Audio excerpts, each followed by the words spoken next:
Good morning, everyone. Let me just introduce you to myself firstly, and before I introduce the team. So my name is Matt Kennedy. I'm based in Arup within Ireland. And I'm director of the climate and sustainability team. So what does that mean really is that we provide climate and advisory services to local authorities, to government and public sector, and also to corporates, mainly around sustainable development and decarbonisation and enhancement of resilience.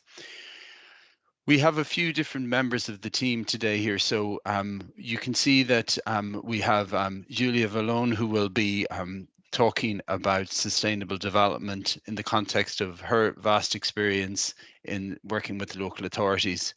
There's also a technical component to the skill set today, which Elsa Doyle and Eddie Feely will both bring, having a significant background in environmental impact assessment and appropriate assessment. And Chriselle Alcaraz, who will be in the background today, but who's effectively pulling together all of the content to make sure that it's integrated in terms of an offering for yourselves. And Chriselle is a transport master planner by trade. What we are trying to exhibit today really is the how in the first session this morning, how all of these components come together. So we will introduce the Thrive scheme, and Rose will talk a little about that. We will go into a little more detail in terms of introducing how sustainable development features within within the application process. I will walk through then after Julia talks about sustainable development and introduce the concept of climate proofing, where adaptation and mitigation both come together. In terms of your proposals. And I would also follow that on by discussing the importance of do no significant harm. Quite a complex term, but otherwise it's a EU environmental objectives process that we would need to consider as part of this application. So what are those major objectives to deliver environmental protection that are coming from the EU and how they are enshrined within Thrive? I'll hand over before the Q&A to Elsa Doyle, who will introduce the environmental impact assessment. And then as we come towards the latter part of the morning, we will discuss how the local authorities can incorporate all of these concepts that we will have introduced this morning into actions within their integrated urban strategies and their projects under the Strive proposals.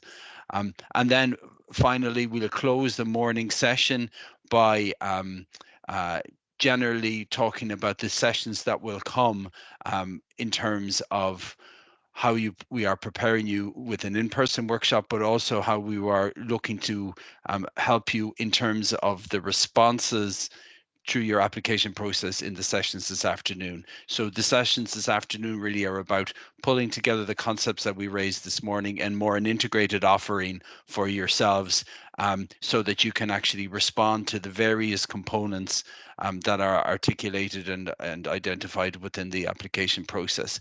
So it's an ambitious agenda this morning. We're confident in our ability to get through it, of course.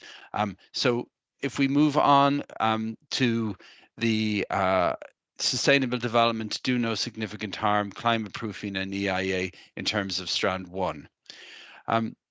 So from a Thrive Strand 1 perspective, really this is about your integration, let's just say, in terms of your urban strategies and your pipeline development. It's the preparatory work that goes in place to help you before you move into Strand 2, which is more the capital proposals.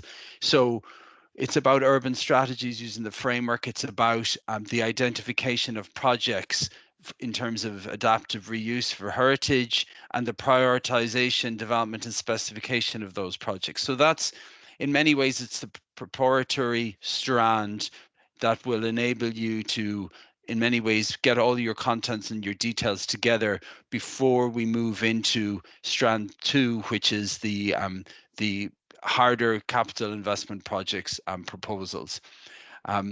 We're using the Town Centre First framework, We're also focusing in terms of the content here on the conservation measures, the adaptive reuse, and we'll go into a little more about adaptation and resilience in terms of climate risk. Really around the real focus, which is the built environment, especially with heritage stock buildings, and the jurisdiction is the town centres themselves. So we'll be looking at how you prioritise development, specify the project proposals through this pipeline. So this is the major focus of Strand 1 in terms of what you're trying to deliver. And what we'll talk about is how you incorporate particular principles within within Strand 1 in terms of your identification of projects. Also, I think Rose has some additional comments on this one as well. Great, thanks, Rose. Chriselle. Just to remind everyone that what we'll be going through over the next couple of slides is the details of the requirements for do no significant harm, climate proofing, EIA, and EIA and sustainable development. And within the application form, you'll see a number of declarations which basically will provide you with the minimum requirements that are required in order to comply with ERDF regulations. We can maybe move to the next slide. Okay, so on the sustainable development and do no significant harm declaration, each of the application forms require that your local authority chief executive or director of services will provide a declaration under your Strand 1 application to advise that the proposed activities will promote sustainable development and respect the principle of do no significant harm. And within the principles of do no significant harm, these are the environmental objectives under EU regulations, and they consist of the 6 objectives there: climate change mitigation, climate change adaptation, sustainable use and protection of water and marine resources, the transition to the circular economy, pollution prevention and control, and the protection and restoration of biodiversity and ecosystems. It is intended under Strand 1 applications that in the main you'll be applying for funding for either a new integrated urban strategy or an enhancement of an existing integrated urban strategy, or that you will be looking at citizen engagement or stakeholder engagement to prioritise projects. In the main, these are not going to be actions that will cause significant harm. Where you need to be more careful in relation to the do no significant harm is where you're actually after highlighting specific buildings, and what is required is that you take on board the principles of do no significant harm and make sure that when you're at the pre-design stage, costing stage, planning stage for a particular project that you're getting ready for stage 2 or call 2 funding, that you're actually incorporating the requirements of do no significant harm. Next slide, please. Okay, so again, under Strand 1 applications for do no significant harm, you are not required to do a do no significant harm assessment, okay? What you're required to do is to respect the 6 principles we've outlined there earlier. And it's intended that any funding that's provided under ERDF will not cause any significant harm. That's one of the major requirements of funding that comes under the regional programmes. And that's probably very easy to say when you're looking at it from the perspective of just developing or enhancing a strategy.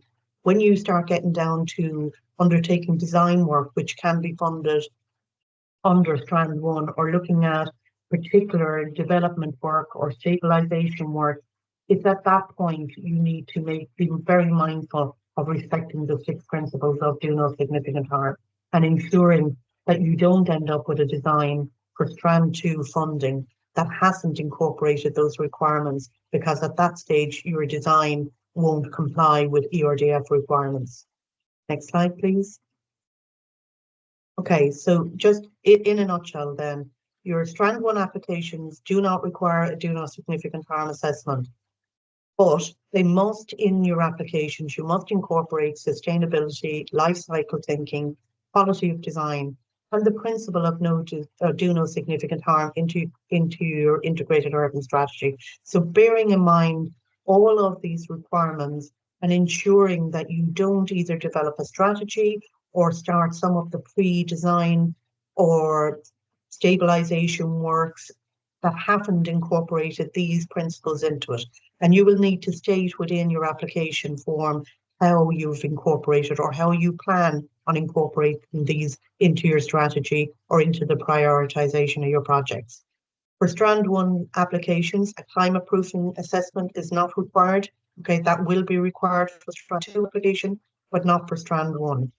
But within the Strand 1 application, you must also, your local authority chief executive or director of services, will also have to provide a declaration that the proposed activities, whether or not they fall within the scope of Directive 2011-92, which requires an environmental impact assessment or other screening procedure. So they will have to state whether that is something that's required. It's unlikely to be required for your strategies, but again, if you're already starting works, pre-design works or stabilization works on a particular property, it may be that an environmental impact assessment was required or a screening procedure. And if that was the case, then copies of those should be included with your Strand 1 application. And just to bear in mind as well, under Strand 1 applications, the eligible funding that's available is also available to provide you with support in relation to getting expert consultants to assist you with some of these aspects. And to just bear in mind that we're not necessarily expecting that the in-house within your local authority, particularly for the smaller local authorities, that you will have experts in all these fields. It may well be that you need to use some of the funding to get experts on board to support you with ensuring that anything that you put forward is taken account of, making sure that the development is sustainable, it's doing no significant harm, it's providing a quality of design, and it's building that into your integrated urban strategy, and obviously it's eligible for funding under that. So that's as much as I'll say under Strand 1, and I'll hand you back now to Matt. Welcome everybody. I'm going to cover a very important introduction to my colleagues in terms of the town centre heritage first revival scheme with Thrive, and how could we learn from town centre and what is sustainable development. Before joining ARUP, my background in public sector, as Matt said, was acting as a town architect. And for 20 years, I've been actually working in ACA, in town centres, historical key towns of County Cork, like Clonakilty, like Cove, like Mallow, like Middleton, etc. And they all have a very important common part, which is an asset of ACA, a special area conservation, which gives every town an identity and also gives local authority a tool to maintain their local character and quality. So we have a very good wealth of heritage to revive through Thrive. And I'm going to talk today about the heritage revival of existing buildings from a point of view of our public realm and the context to existing heritage buildings, but also the importance of having this IUS, the integrated urban strategy, and the role of nature and the co-creation participatory design process that are key to our success, and the outcome of sustainable, inclusive, beautiful, which is the introduction of the new European Bauhaus, which is a tool of assessment under the Thrive funding. Heritage is our legacy from the past, what we leave today, and what we pass on future generation. Our built and natural heritage is both irreplaceable source of life and inspiration. This is a nice quote that I like to use. And on the photograph, you can see how important our heritage assessment and understanding and enhancement and revival start from an urban scale. You can see the town of Cove, a building scale, a public realm scale, and the people. How do we actually align Thrive with the UN SDG goals? Thrive, you have the 17 global goals, and it's important the holistic approach. We have goal 11, sustainable cities and community. Thrive promotes sustainable urban development by revitalization of town center, which is a crucial part of our development, fostering community engagement and prioritizing the preservation of heritage buildings. This aligns with goal 11, which is the objective of making cities and human settlement inclusive, safe, resilient, and sustainable. Goal 9 encourages innovative approaches to repurpose underutilized heritage buildings, contributing to sustainable infrastructure development by revitalizing town centers. The scheme supports economic growth, enhances access to inclusive and resilient infrastructure as per Goal 9. The Goal 13 in climate action, through its focus on heritage conservation, sustainable generation, and proposing existing structure, THRIVE addresses climate change, mitigation, and adaptation goals by minimizing resource consumption and urban sprawl. The scheme will contribute to reduce greenhouse gas emission and building climate resilient community. These are important tools for us to address our sustainable goals. And another goal that I selected is number 8, decent work and economic growth. THRIVE generates employment opportunities through renovation, renewal, and adaptation project in town center by supporting local economies and promoting entrepreneurship. And the scheme contribute to achieve goals 8 objective of promoting sustained, inclusive, and sustainable economic growth, full and productive employment, and decent work. To finish, because there is others, but the 16th goal is peace, justice, and strong institution gives us an opportunity in our project for THRIVE to look at the collaborative approach involving local authorities, citizens, stakeholders, and THRIVE fosters community cohesion and participation decision-taking. By revitalizing town centers as inclusive and safe spaces, the scheme contributes to building peaceful and inclusive society. So how is sustainable development intertwined with THRIVE? And these are the 3 pillars that I think will be very important to look at. THRIVE will be reassessing a sustainable regeneration, where you can reimagine, transform town center by creating new life into publicly owned, vacant, or derelict heritage buildings. It contributes to sustainable regeneration of the town centers, ensures that historical town center remain vibrant, functional, and relevant to the community that they serve in the function. And the town center first, in alignment to the town center first, local authorities will continue to engage with citizens through multidisciplinary design teams, carry out and develop integrated urban strategies, select suitable projects, and identify sustainable and viable to users and underutilized heritage buildings. Prioritizes town center as the focal point for development, promoting walkability, community cohesion, and reduce urban sprawl. And the climate consideration, which will be obviously more expanded with my colleagues later, aligns with climate change targets by conserving and protecting valuable built heritage, and ensures the long-term sustainable reuse of heritage buildings by repurposing existing structure. THRIVE minimize resource consumption and contributes to a more sustainable building environment. So the DRDF THRIVE, we look at what we have as local authority. You have a wealth of heritage asset in your town, and often they're there if they just need to be revitalized but also enhanced. But often you need to look at the existing building. By renovating existing buildings, we are contributing to the local economy in a very direct way, because we often have buildings that are made for the workmanship. They are the craftsmanship associated with such windows, for example, shop front, slating, roofing, and stone. They are often an opportunity to support local companies that are in the town. So this is generating pride from the community and is an economic asset. So in general, what is the connection between heritage and sustainable development? It's very simple answer, because really the most sustainable building is an existing building that you have in your town. The most sustainable paving of a town is an existing paving, and the most sustainable street furniture is an existing street furniture. But the happy coincidence is that to hold on what is authentic is the key component to placemaking, which is what we need to bring people back to live in those houses and to also protect and maintain.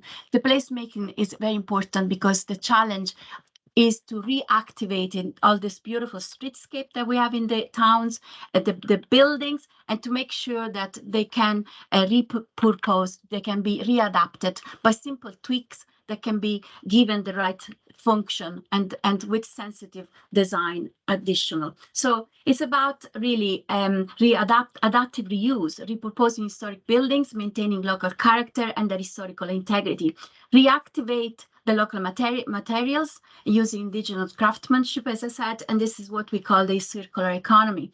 And we need to repair, protect, enhance the historic shop front, the streetscape, that beautiful scale of street with buildings that have all a distinctive character. So it's the challenge will be to reveal, repair, and enhance the historic streetscape, and make sure that what we choose in those heritage buildings that are unfortunately damaged or vacant and derelicted is about coming back with their, not only with their fabric heritage, tangible heritage, but also with their cultural heritage. The revival of public realm. When you consider reactivating an heritage asset like a building, it's very important to consider the ground plane. What I mean for ground plane is the space between buildings with the same criteria that you use for buildings. So we often talk about protection of the architectural conservation area, but there is also an heritage cartilage in our towns, which is very important. Unfortunately, we have done maybe wrong in the past, but we need to hold on to the high quality asset that the heritage has, even in the public realm. For example, existing cobbles, existing stone flag, urban furniture. I consider every bit as important as a building. So it's important, and I've done in all my career, to make sure that what we design the public realm is not just arbitrary. It comes from a response, from a connection between the heritage building and between the road. Unfortunately, in the past, we've done, especially since the car advent, this heritage has been totally disgregated. But I will give you in the end a very nice collection of documents that you can use for this. So it's reveal the historical landscape, redefine with sensitive design, and especially make transition distinctive between the old and the new. We can't really transmit to the future generation something pastiche. We need to be sure with design. We promote through the public realm. We have an opportunity to attract people back and live in those beautiful refurbished buildings. So we are going to look at inclusive, accessible, and gender sensitive design, and some place that will unlock as well the night economy, for example, and avoid the urban sprawl as before. The very important integrated urban strategy plan is crucial, because in the past, local authority have acted as we have fantastic department and everybody is working in each areas, but what we need is a holistic approach, is what it will make this very sustainable, because we can't miss an opportunity to deliver the heritage sensitivity outcome in ACA areas, either be a road project or a safety project or a cycling or a green route, whatever it is, we need to be sure that we have the same language. So it would be important to note that this shared vision of the urban integration plan needs to put people first, nature, because it's important to retrofit the urban green into town centers, and to put the heritage. Good design, as I said, delivers multi-benefit outcomes and is the truly economical and sustainable approach to everything. Use the town center first framework that you have already used, delivering a beautiful list of surveys, vacancy, but is now how to put them together to understand which one is the most important strategic building to choose, or which one is the most strategic public realm to unlock the building, to activate the building. Unlocks the opportunity for commercial, housing, culture, community, and youth services. It's the famous 15 minutes neighborhood that minimize the resource consumption. So when we have this list of buildings that are empty, what is the best use and the best function for them. We need to be holistic, and we need to understand what the town needs, which is not a one function like retail. Our main street, unfortunately, are all retail. We need to have a mixture. We need to have people living, etc. So the new design intervention can be in historic places, can be greatly complementing, as much as it can be, unfortunately, very destructive if we do it wrong. And the contemporary design, especially in general, in my career anyway, has always been a very important layer to develop and address that functionality that's needed to attract the socio-economic and environmental outcomes. The co-creation, of course, we couldn't do without people. And you have already enrolled a beautiful scheme with the town center first by contacting the town teams and the people. Why do we do that? The people offer a collaborative and inclusive environment where diverse stakeholders, including citizens, the expert citizen, they know the story, they know the history, they know the cultural heritage better than every designer. I could never design anything without collaborating, co-design with people, and delivers trust. Local authorities have a beautiful tool to collaborate with the tidy towns, with the local groups, and deliver that beautiful trust that is needed to collaborate and identify the meaningful participation in the design process since early stage. So what does that do? It makes local champions, and you can see on the right, this person is actually maintaining the park for free because it was part of the vision, it was part of the design, and this is what we need in towns. And to make that transition and sustainability, we need people on our side, and start with the children. And to finish, make it beautiful. So we have had a wealth of sustainable goal to deliver a measurement of success, but the new European Bauhaus addresses a very important aesthetics, quality, and experience beyond functionality. The sustainability part, which we mentioned, from climate goals to circularity, zero pollution, biodiversity, and the inclusion. We cannot deliver public space or public realm or buildings that are not fully inclusive, from valuing diversity, equality for all, to securing accessibility and affordability. So the design is crucial in the new European Bauhaus, which was initially a school of designers, which was readopted by European Commission in connection with the Green Deal to deliver design excellence and architectural heritage-led transdisciplinary approach, which means a much more deep than multidisciplinary. Is about problem solving, and that's why your designer is very important to be very good. Start from the authenticity of the place and place-making design to have that beautiful effect. And by the way, it's very important that Thrive is an extremely unique opportunity. It's the first, Ireland is the first country that is using the new European Bauhaus toolkit to assess a criteria for a funding stream. So it's a very privilege to be there. To just leave you, at least you get the slides. The Department of Housing Planning has done a film called Old Town New Place, but there is also amazing document like the new National Architecture Places for People of the RAI, Old House, New Home, Streetscape, and Front Shop. There are a wealth of documents that I invite you to use and to follow up with that. Thank you.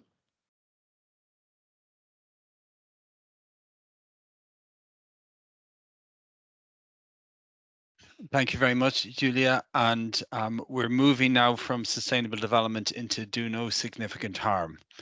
And what the main focus of this is linked to the guidance that's been provided by the European Commission. And in terms of the environmental considerations to make as you proceed with projects under Thrive, but not just under Thrive, under the vast majority of the initiatives that are coming from the European Commission at the moment. It's linked to the EU Green Deal. It's linked to concepts such as the environmental taxonomy that was generated by the European Commission. If we move to the next slide, we can, maybe I can do that myself. Yeah, so what we're trying to achieve actually in terms of learning outcomes is over the next 20 minutes, you'll have a much larger understanding of what the do no significant harm principle means, how you can apply that to your Thrive applications, you're going to understand the various steps involved in the do no significant harm assessment once you make it within Thrive. And then finally, I'll touch on understanding ways in which each of the local authorities can respect the principle of do no significant harm and as it applies to their projects. So let me firstly introduce do no significant harm.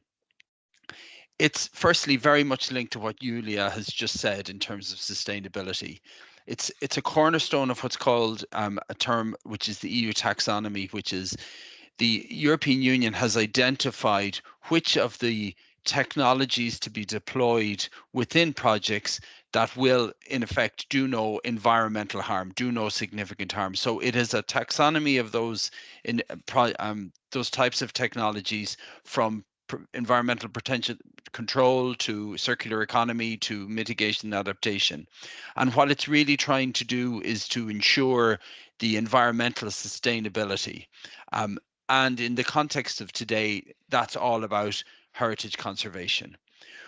What the main thrust of the principle is to prevent environmental harm. So providing guidance to applicants about how they can prevent environmental harm as they deploy their projects, as they not only identify their urban strategies or their master plans, but actually as they move those into renovation, refurbishment, and adaptive use of the projects. So it's really about promotion of the mitigation technologies, promotion of the technologies in terms of adaptive use. And then in this context, it's about the local authority owned buildings that we can promote more heritage.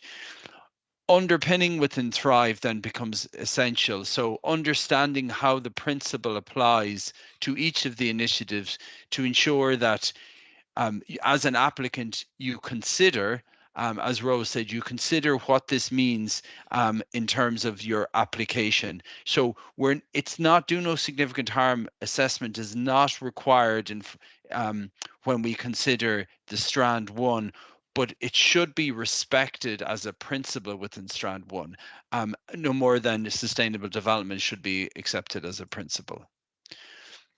This is a very complex graphic, but it just shows you how the principle has been generated. And when we're talking about the principles and the environmental objectives, we're talking about the 6 on the very left-hand side of the screen here. So we're talking about the ones that substantially contribute to climate action, and those are climate change mitigation technologies and climate change adaptation technologies. But ultimately, there are 6 environmental objectives. So the 4 additional ones are the protection of water and marine resources. And this is especially important for projects that are based at a coastal level or within cities that have water courses. The transition to a circular economy, we're talking about the built environment. We're talking about repurposing, adapting existing buildings, refurbishing them. So how you embed circularity principles and concepts become really important. Pollution prevention and control. This can be in the form of water waste. It can be in the form of air. All of these measures that can provide more comfort into your buildings, ensure that you are delivering to the right level of standards and regulations in terms of air quality. And then it's not just about buildings. So it's also about protecting and restoring biodiversity and your ecosystems. The do no significant harm brings all of these environmental considerations together, these objectives as have been defined within the regulation. And it's principle based, and it's linked to environment and European Union regulations. So as a broader view in terms of the way that the taxonomy has been developed, it is driving on and building upon some of the guidelines that are presented by the OECD and those social guidelines that are presented and guiding principles for businesses and human rights. So if we move to understanding a little more about the regulation, as I mentioned, the first 2, adaptation and mitigation, we are going to go in a lot more detail in adaptation mitigation in the following slides when I talk about climate proofing. But these 6 considerations are important You will be required to sign a declaration that the projects that you do within Strand 1 don't do no significant harm in terms of environmental impact. There is a do no significant harm template within Strand 2, which we will talk about later. And that really, we have a do no significant harm assessment and its inclusion within the existing Southeast Regional Programme. And what we really are trying to do is to ensure that the projects that we are promoting will not lead to any negative climatic impact. So it will only provide more positive environmental considerations as they get delivered.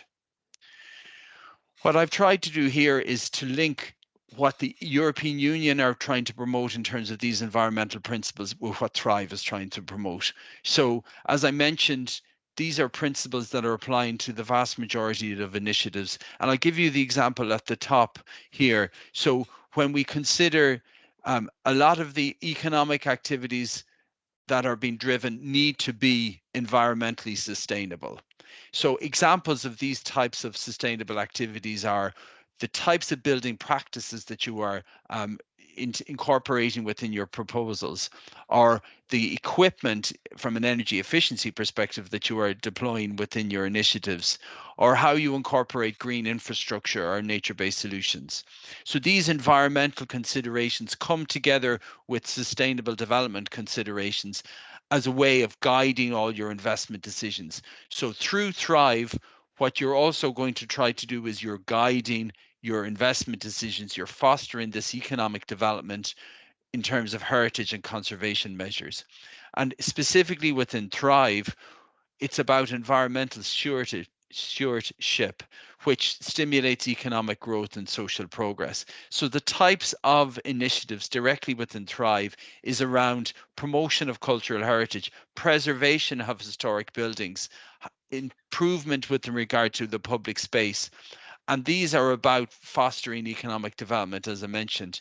So ultimately, what we are trying to promote here is more urban renewal. We're trying to promote restoration, preservation, and adaptive use. So this is how they come together.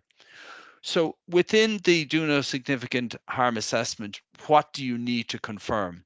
So you need to complete the do no significant harm assessment, this declaration as outlined, the assessment as outlined in Appendix 5. And that is, the declaration is for Strand 1, the assessment is for Strand 2.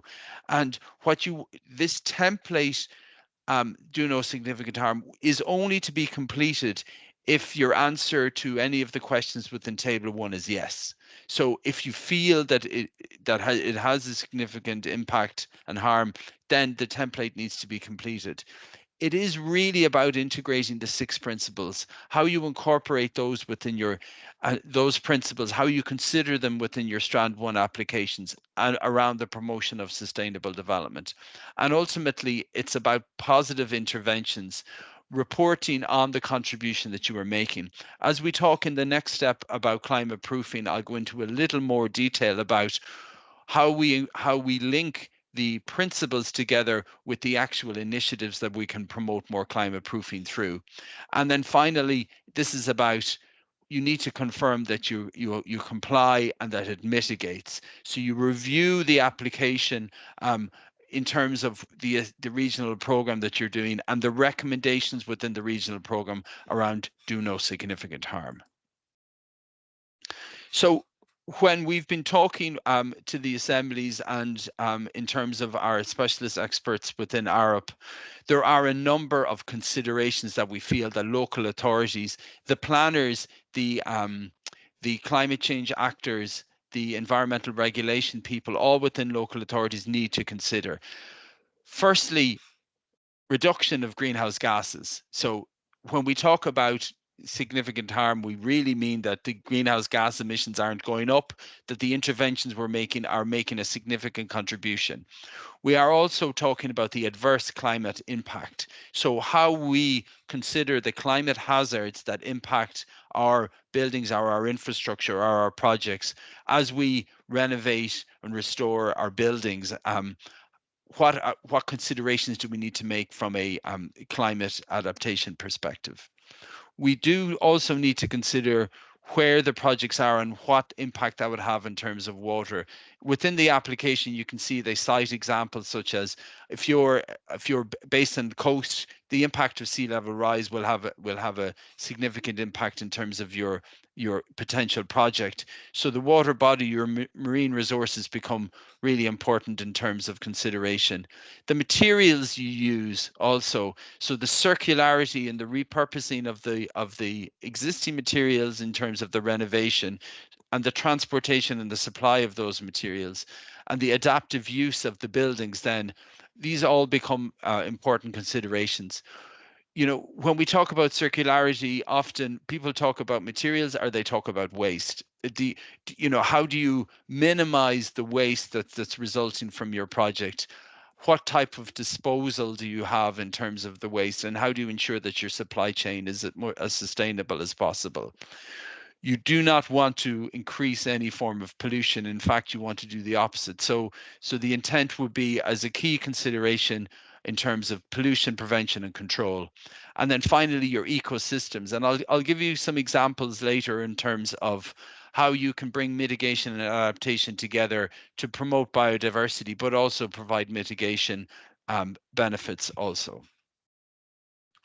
So when we talk about a case study, and in this afternoon session, we'll go into a little more detail about the case studies or how you apply do no significant harm to the heritage and conservation of buildings.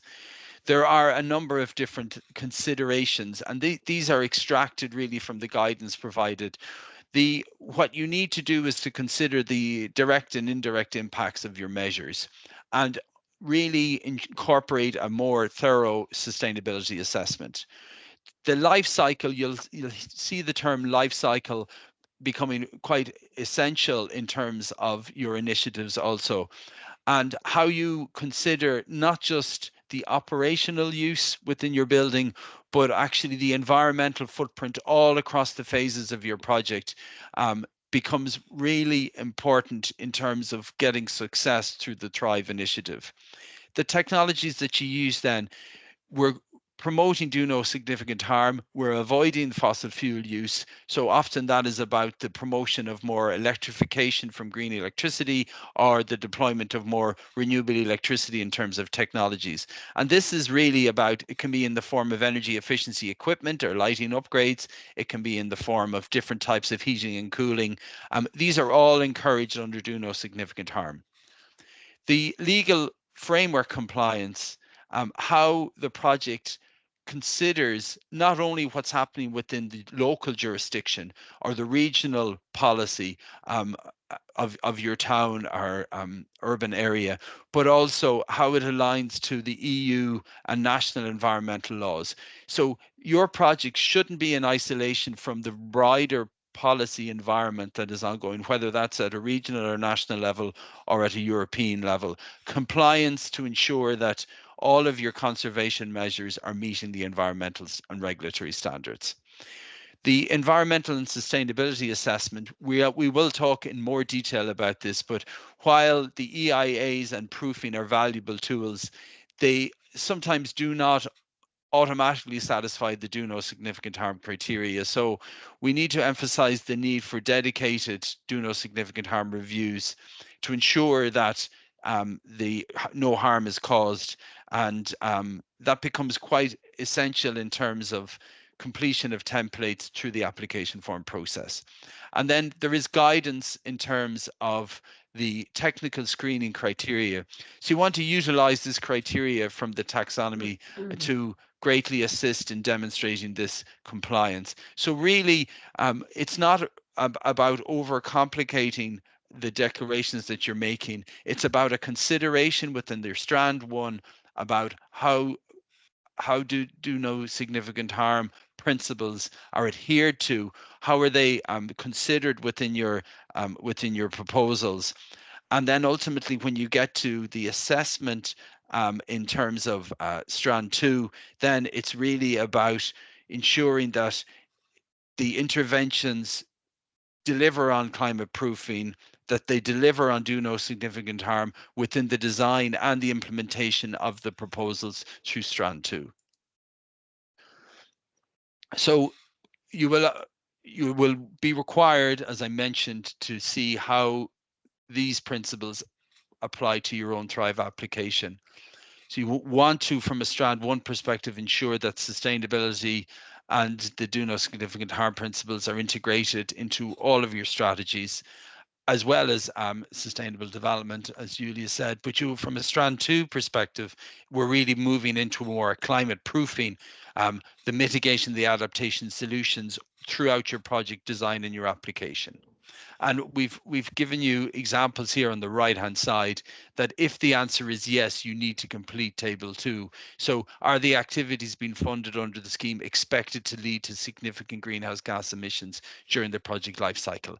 So this is a question, or describe the activities that you're doing, how they mitigate against the impact of climate, how they reduce greenhouse gas emissions, etc. And the similar questions are being applied to climate change adaptation as well. Are they expected to lead to an increased adverse impact? Ultimately, these are not. You're trying to promote and enshrine environmental objectives through your application process.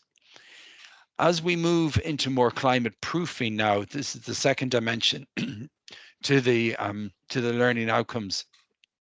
What are we trying to promote for yourselves within climate proofing? So it's about understanding what it means and in which strand the climate proofing assessment applies to, how you can define climate proofing within your project, understanding the concepts of climate neutrality and climate resilience, and understanding the steps involved in a climate proof assessment, and being able to explain these key concepts. So what is climate proofing really?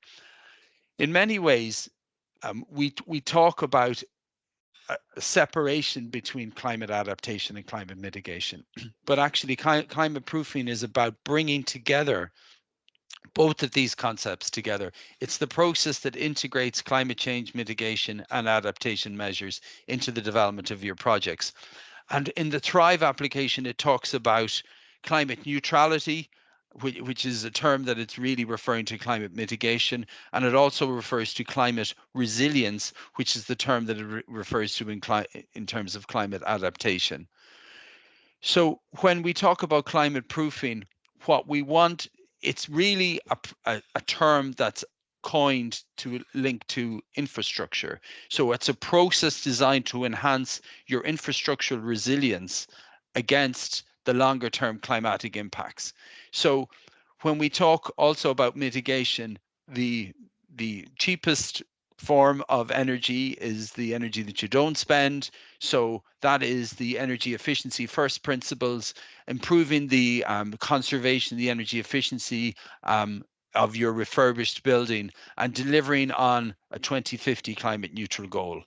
So the main objectives in terms of climate proofing are to prevent vulnerability, to ensure the resilience of your infrastructure in the face of future climate change. And that future climate change will be the form of hazards, and those hazards can be impacting of soil, the impact that it would have in terms of temperature change and precipitation. The energy efficiency first principles, how do you promote energy savings and efficiency throughout your projects? And this is often in the form of heating, cooling, lighting, and the equipment that you promote. And then finally, how you support climate neutrality.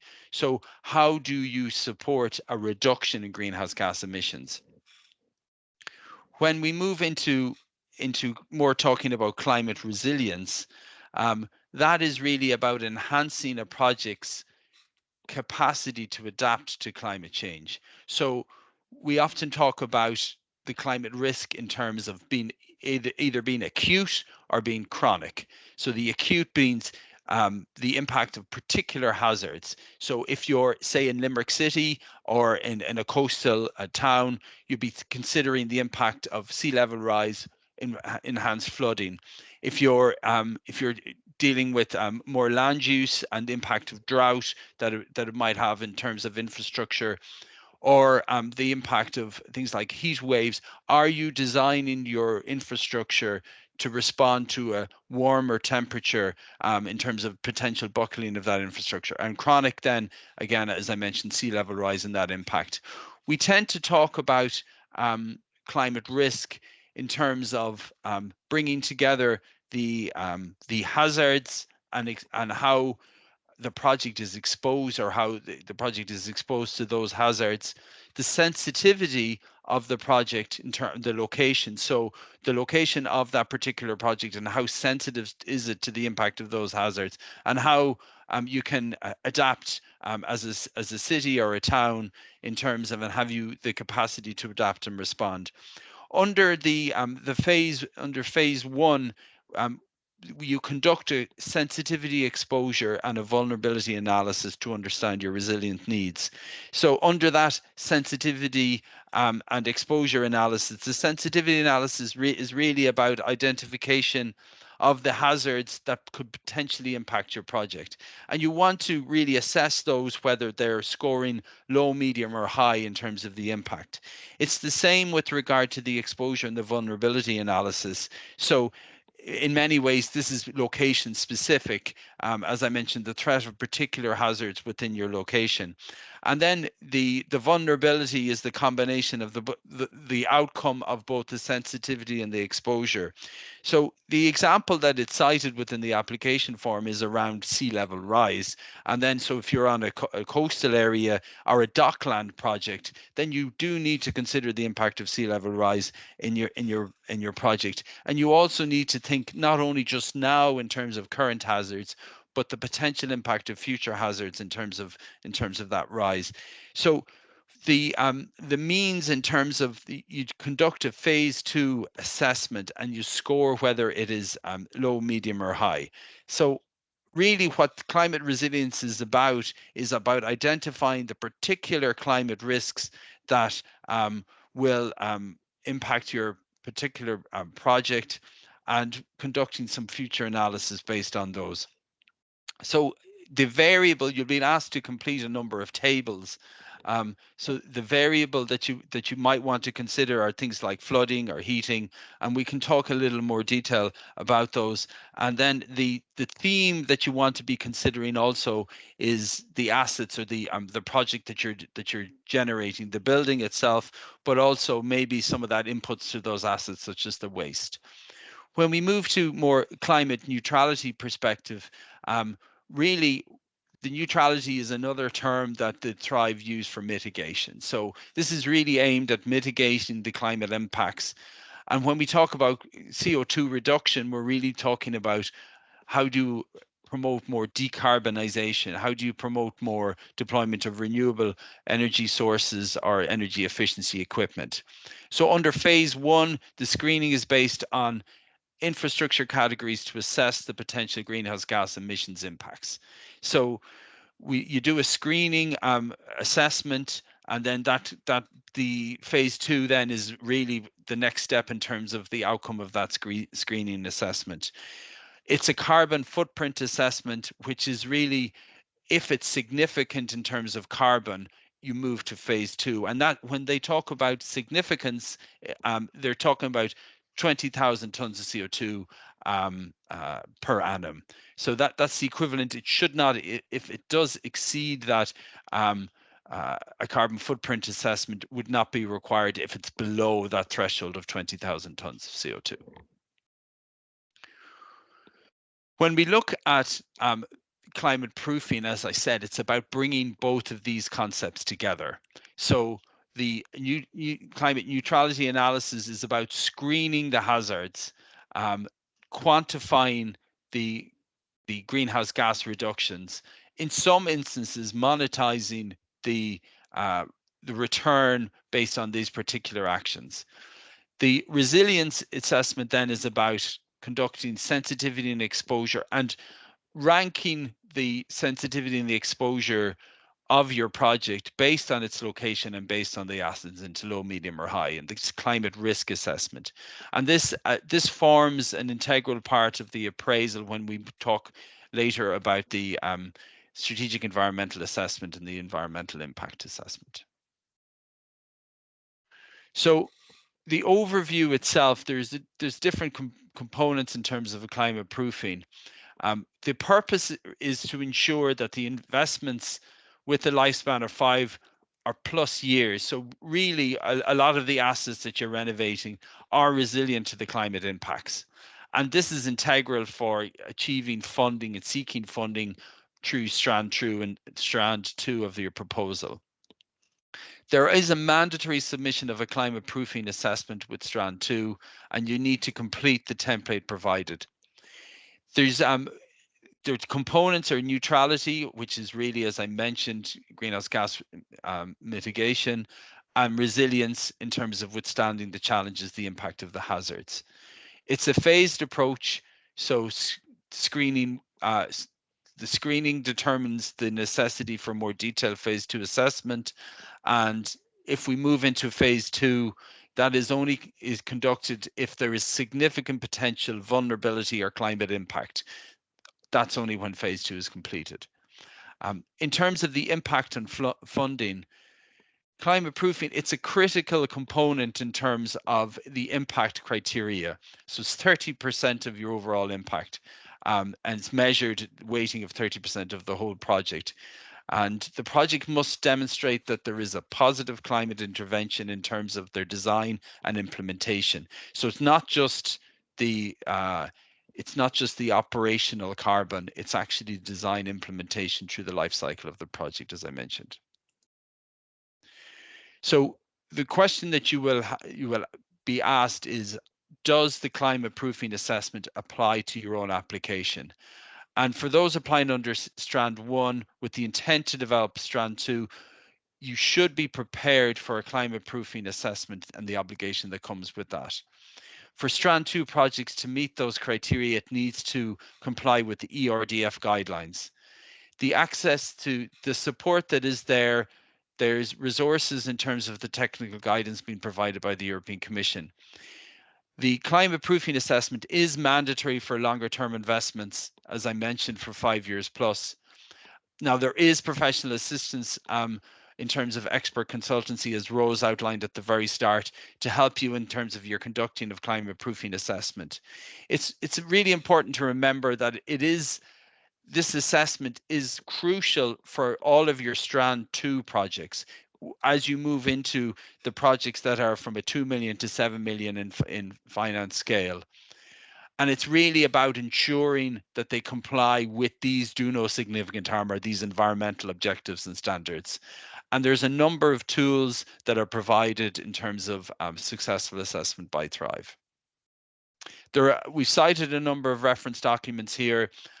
We'd be happy to talk in more detail about them in the Q&A if you have any questions. So let me hand over now to Elsa, who's going to introduce us to the environmental impact assessment. Thanks, Matt. Can you hear me okay?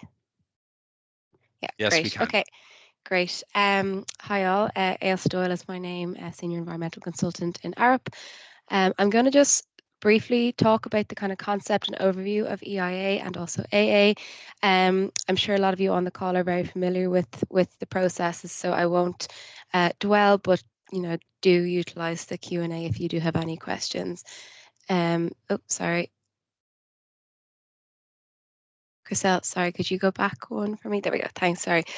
So I think there was a useful comment in the chat there just about the timing of EIA or EIA screening, as well probably as AA screening. So I think Rose, you've answered it well in that it's largely a Strand 2 process, and correct me if I'm wrong, Rose there, but if you're focusing on your urban strategies and Strand 1, your EIA screening, your EIA may not be required. It's more when it's project related, when you have that project and you're aware of the plans for it and how you're going to bring it through. So we'll talk a little bit later as to how EIA, I guess, interacts with do no significant harm and climate proofing. But there's a brief overview there in that slide as to how those interactions will occur. So just a bit of a background to the EIA legislation. Again, I'm sure you're all very familiar. So it's set out in the EIA Directive 2014, and that work just requires that before development is given a project, you need to have cognizance of any potential environmental effects that that project may have. So under Article 2 of the directive, for a project to require EIA, it must come within one of two categories, Annex 1 or Annex 2 of the directive. So I won't dwell too much on the European directive. It's obviously transposed then into our Irish legislation as the Planning and Development Act 2000 as amended and the Planning and Development Regulations 2001 as amended. And the Annex 1 and Annex 2 of the European Directive is transposed into Schedule 5 of the Planning and Development Regulations. And they specify the different types of projects that require EIA, either mandatory EIA or it could be sub-threshold EIA. So Part 1 of Schedule 5 of the regulations identifies the projects of a class that will always have the potential for significant environmental effects, i.e. will require mandatory EIA. I just took a screen grab there from Schedule 5, and it just shows the types of developments you're talking about: crude oil refineries, wastewater treatment plants, all those very large scale developments and infrastructure developments that are likely to have environmental effects. What's probably more relevant to us with regards to Thrive is our Part 2 of the regulations. So Part 2 of Schedule 5 identifies projects that will likely have that may be likely to have significant effects and therefore have thresholds or criteria applied to them. So again, I've taken a screen grab there just from Part 2. So say urban developments, which will involve an area greater than 2 hectares in the case of a business district, 10 hectares in the case of other parts of built-up areas, and 20 hectares elsewhere. So there are types of development, urban development, but there's also a threshold applied to it. And if you meet that threshold, you have to carry out an EIA following that screening process. So it just with those type of buildings, I'm sure that we'll be looking at as part of Thrive. I'd imagine that our Part 1 mightn't necessarily apply, but it's always you have to go through that process to check, but it likely is Part 2, those thresholds that we need to be assessing as part of the screening.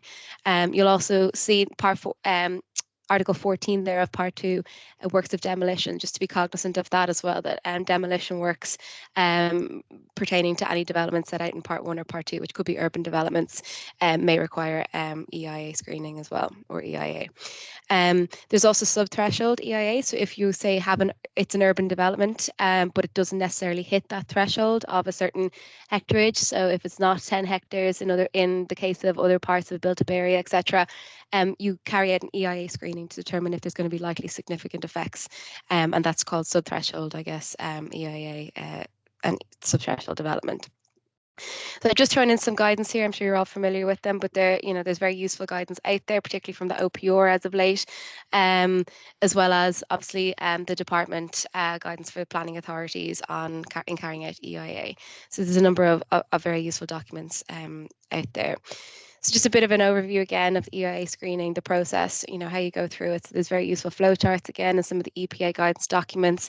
Is the development a project type? Basically, for the purposes of the EIA directive, is it listed in Annex 1 or in our Part 1 of our regulations? And then it's yes or no. Is it a type that requires mandatory EIA? Yes, then you go straight to doing your full EIA. No, and then you work through the rest of the flow chart there. Is it above a specified threshold? Is it a type of project that could lead to effects? Is it in a sensitive location, and could the effects be significant? So it's a very set out process, but you do need to work through it, even if you have an idea whether or not an EIA may be required. So the OPR guidance obviously has some useful templates. I think an EIA screening report should always be prepared, but these templates are useful. We'd often just append these to a screening report, and they just have that kind of summary description of the different questions that are asked within those the regulations. What is can you give a description of the project? What's the location? Is it likely to have significant effects? What's the nature of the works? And you just fill those out. So okay, what happens if it's screened in? I've just again taken a screen grab from very useful guidance on information to be contained in EIA from the EPA. And that is, you've obviously gone through our screening process, scoping, which is just the process of scoping, I guess, the level of detail and the type of impacts we might be looking at in the project. And that goes out for consultation, for input from statutory consultees. Obviously, consideration of alternatives is key when you screen in EIA. So as part of our regulations and the EIA directive, it's imperative that you consider a number of different type of alternatives to that project, be it location, nature, scope of the actual works involved, and do an assessment and feed into the choice of the development going forward from an environmental perspective. And then obviously there's the project description and baseline description of the environment before any works are carried out, assessment of the impacts and mitigation and monitoring. So there's a number of environmental factors there, and we'll talk about that a little bit later as to how those interact, I guess, with significant harm. But you'll see, climate, air, land, soil, water, all of those things that you might look at for, say, pollution prevention as part of significant harm are also obviously looked at as part of EIA and are part of those prescribed factors.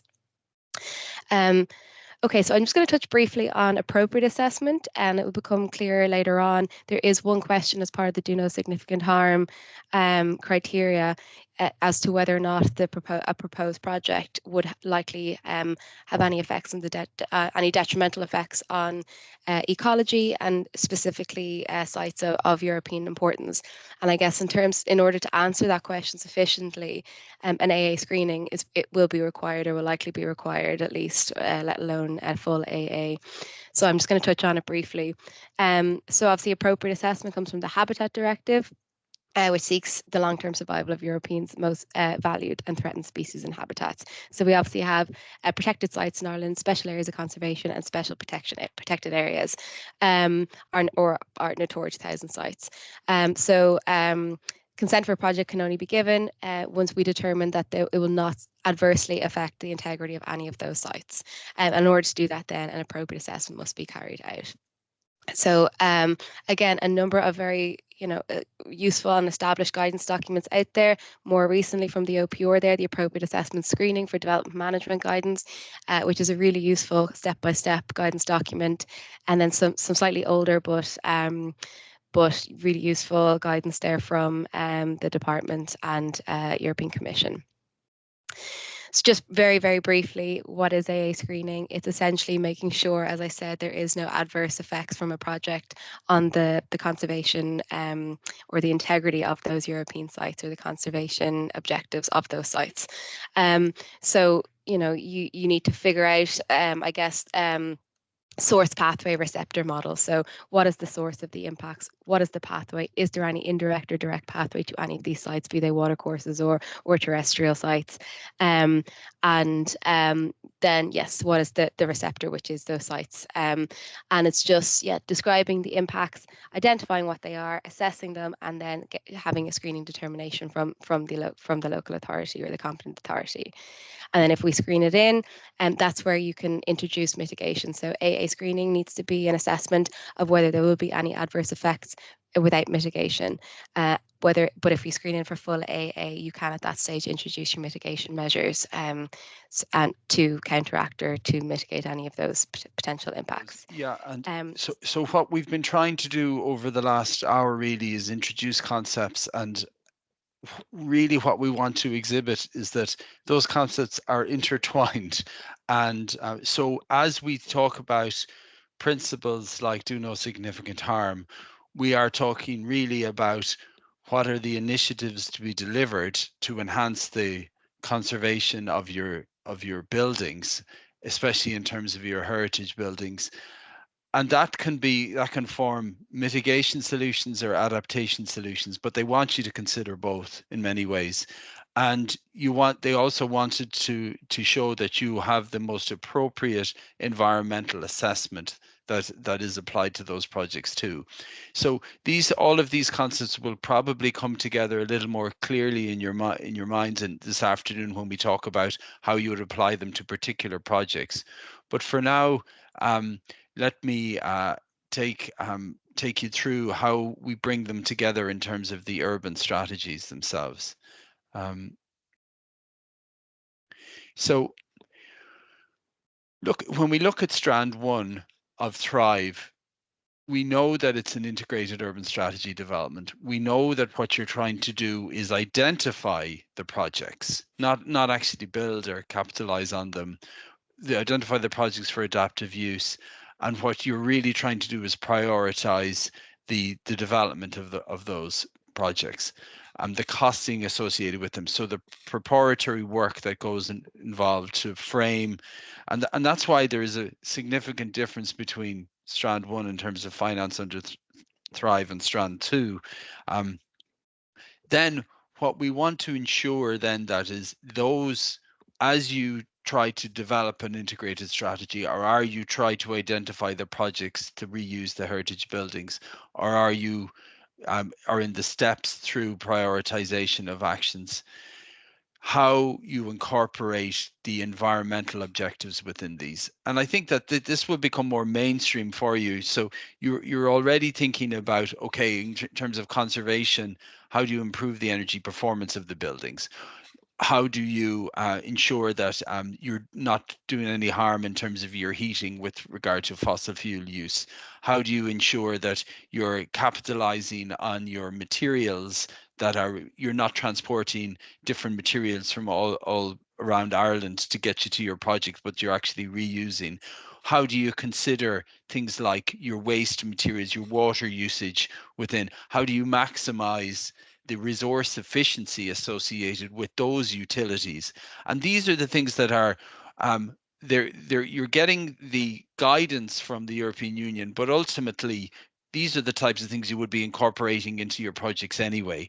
But now you're being asked to formalize that you have considered them and how you are applying them. So what you want to ensure is that the heritage building, even with all the constraints of a heritage building that you're going through conservation with, you want to ensure that you're adhering to best building practice, that you're adhering to the best sustainable development practice as you pursue that. And this is really, especially Strand 1 is about recognizing that you have considered these concepts before you move into a more capital development as part of phase 2. So when we really talk about in a little more detail about how you would apply each of these 6 different environmental objectives into your urban strategies or projects, let me begin with adaptation. So we want to ensure that the proofing guidelines, that all the hazards that are considered that would impact in terms of your project, how do you ensure that you enable the adaptation of the construction and the infrastructure? How do you ensure that the building codes and the management systems are incorporated? So this is really about the design and what are the main drivers you consider through the design of your projects. And then it's about showing through the application process that you are considering best in class practices, that you are considering future climate impacts, both in the future, but actually the impacts that may impact the project in the near term also, that you're implementing the solutions that reduce risks that may materialize within your project. And that is often around the sensitivity and the exposure that the project would have to those risks. When we move to mitigation, it's probably a little more well understood within the Irish market in terms of what actions you need to do to reduce your greenhouse gas emissions within your design and specification of the project. So often this becomes hard solutions, the technology, the products, the practices that you deploy to ensure that the greenhouse gases are minimized, reduced. There is also an utilization of nature here in terms of a solution, and I'll talk this afternoon about how mitigation and adaptation come together within utilizing nature to promote more efficiency within buildings also. In terms of moving to the sustainable use and protection of water, so you want to ensure that the designs that you have in terms of the buildings consider all of the adaptation plans and the strategies that exist at a local, at a county development plan, at a regional plan, and at a national level when it comes to the environment degradation, the risks, and all the impact it has on our different directives around water quality and water stress. And you want to also ensure that the building designs, that the water fittings or the appliances being installed apply to you're using the most relevant standards. And finally, SODS, the implementation of urban drainage within that project design is a natural bedfellow there. In terms of the circular economy, so I mentioned materials and waste really. You're prioritizing designing the development and the spec of the proposal to ensure that it doesn't lead to any inefficiencies in terms of material use, or that it doesn't lead to an increased usage of waste, whether that's the generation or the disposal of waste. And so again, you're talking about the outcomes here. You want to avoid any significant environmental harm. So as you consider that at the top of your mind when you're designing the specification of your project, how do you walk back through your project inputs to ensure that that harm is alleviated? You also want to ensure that the spec of the project will include a waste management plan or recycling to the end of all of the equipment that has been utilized. When we talk through pollution prevention and control, so again, this is about the hazards, but different types of hazards, the noise, the vibrations that are mitigated in terms of air noise pollution, and alignment with existing directives and legislation. You want to ensure that the projects that you're designing, especially for the ones that are derelict buildings, what are the technologies that you're bringing into there? So whether they're electrical heat pumps that have a rated capacity of a particular kilowatt or below, or the sound and power levels are set within the thresholds. So again, you're nodding your hat here to the environmental and pollution regulations that currently exist, and to show and to remind the project evaluators that you are considering these throughout the course of your project, not only in terms of the design but the implementation. And then finally, restoration of biodiversity and ecosystems. Ensure that you don't want to just consider what happens within your building. Again, this is an integrated project. You're talking about a project that needs to fit in with the current public realm, with the current village or town environment, and to ensure that you don't collide with any of the biodiversity and ecosystems negatively. Ensure the existing vegetation, consider invasive species that do not spread, etc. So these are all really enshrined within existing legislation, but it's just about, again, reflecting those. So these are the 6 environmental objectives under Do No Significant Harm, and there's different ways of ensuring and providing more confidence to the project evaluators that you are considering these throughout all parts of your project.